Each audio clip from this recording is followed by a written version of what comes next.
Good afternoon, everyone. This is Carl F. Rose, recording from Bedford, Pennsylvania, on Wednesday, November 22nd, uh, 2023. And I had to get this out. But first and foremost, before we get into this article, I just want to wish all of you a happy Thanksgiving. And if you drink, please don't drink and drive. Or if you do drink, get a designated driver, or at least stay the night wherever you're at. But anyway, yeah, I say that every year. I just don't want to see anybody doing something that they shouldn't, that will endanger other people. Anyway, I just saw this article, and this just shows what I'm going to contrast is the lack of brains. I'm going to put it with the Lions management in years past compared to what they have now. So, as you can see from the article, it says Joe Montana wanted to be a Detroit Lion. I mean, he was, he was ending his career with San Francisco, and as we all know, he went on to play a few more years with Kansas City. But he wanted his next destination to be in Detroit with Barry Sanders. Imagine, but Wayne Fontes, give him credit. He was begging the general manager, Chuck Schmidt, one of these hand-picked people by William Clay Ford, a know-nothing idiot. Anyway, so yeah, Wayne Fontes wanted him, and he was trying to explain to general manager Chuck Schmidt that, hey, Montana wants to come here, and they said, no, they blew it off. They said, well, no, he's too old. So we all know what he did afterwards. But a combination of a Montana and Barry Sanders situation, we wouldn't be talking about the Lions having this 50 or 60 year drought or whatever it is. But let me go on through the article here. And this is a lot of the time when I was watching the Lions big time, I didn't know the inside stuff. But anyway, so get ready to rip your hair out. Well, I shave my head, so I can't do that. Because I never knew this until I saw it. But I guess I can rip all the hair out of my beard. I'm starting to look like Santa Claus anyway. The Lions of the 90s were a quarterback away from doing big things, and they had a chance to do that.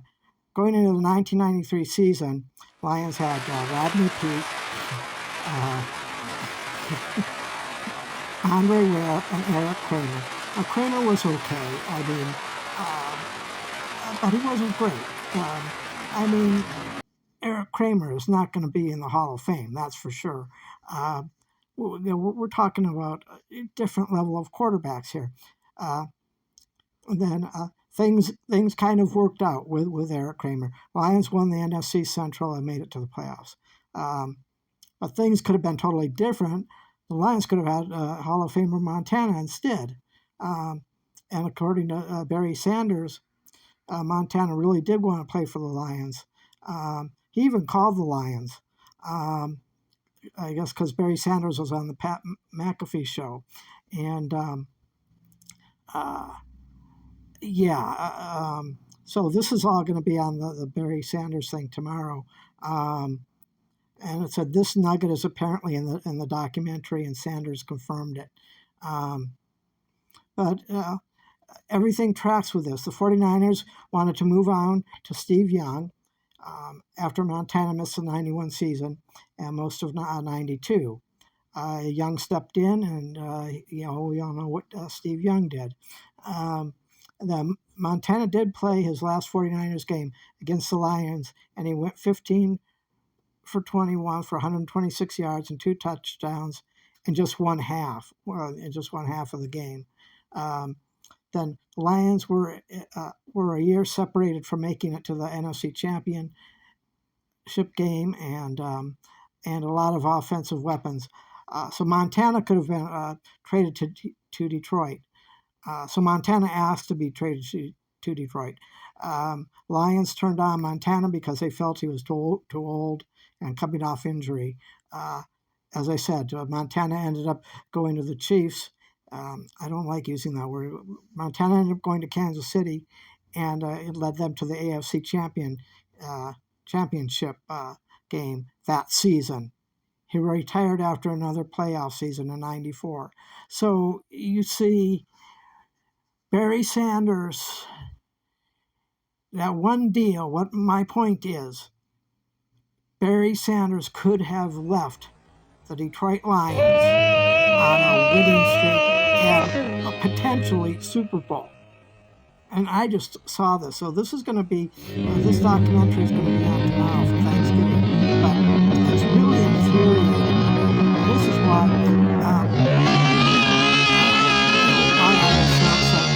I just want to explain a little bit more about my channel. And and please hit the subscribe button and the bell notification. I know my channel is not a Lions channel. I'm more into working towards more AI and 3D stuff. That's totally other thing. But I'm going to throw in some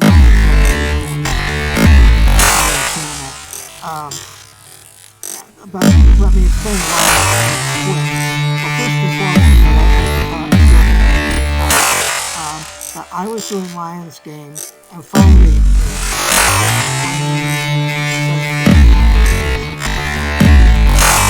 all I was doing bash the Lions, bash Stafford, bash this, bash that. I just got sick and tired of it. It was the same old routine, and I was getting a lot of people mad. But hell, I'll be 66 next year. So at 65, this is the best upper management the Lions will probably ever have.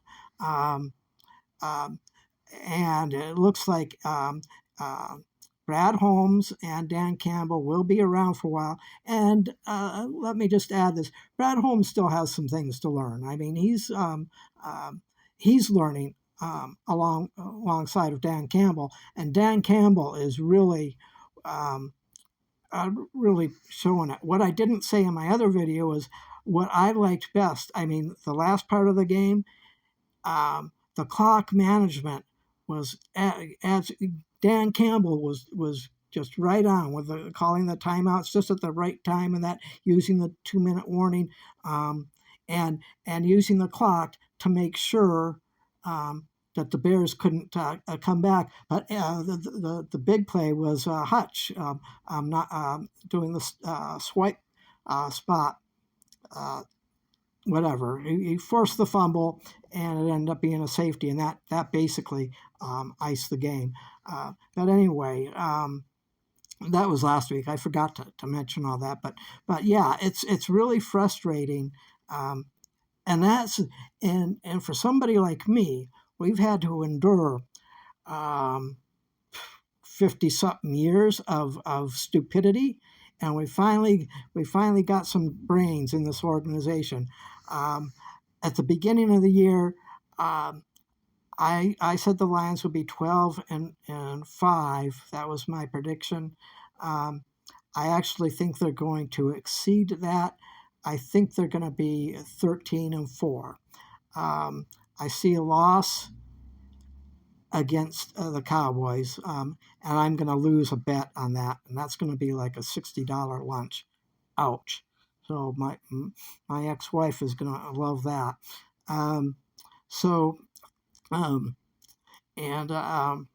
But that's the thing. Oh, and they'll either split with the Bears or they'll split with the Vikings. Chicago's going to be tough playing in Chicago, but I think they will be able to beat Chicago in Chicago. It's not going to be easy, and it's not going to be a wipeout. That's for sure. The way the Bears are playing, um, I'm almost thinking that a split with the Bears is more likely um, than a split with the Vikings. I'm not impressed with the Vikings at all. Um, I think the I think the Lions can um, take a sweep, have a sweep of the Vikings, and that'll be pretty much the division um, clincher for them.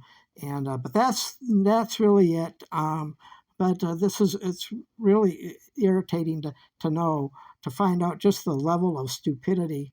And but I remember when they first got Joey Harrington, and all I could hear from my relatives coming from Ohio and all this, oh, the Lions got Joey Harrington. I said, well, and I brought out, oh, okay, another throwaway quarterback is going to do nothing. And they said, no, he's really good. I said, wait and see. And we all know the story with Joey Harrington. Anyway, um, I've rambled on long enough, but I just now stumbled onto this, and I just wanted to share this with you all and the Detroit fans. And enjoy your turkey, and I'm looking forward to tomorrow because it's going to be good. Uh, Again, happy Thanksgiving, and stay safe, and don't drink and drive. Talk to you later.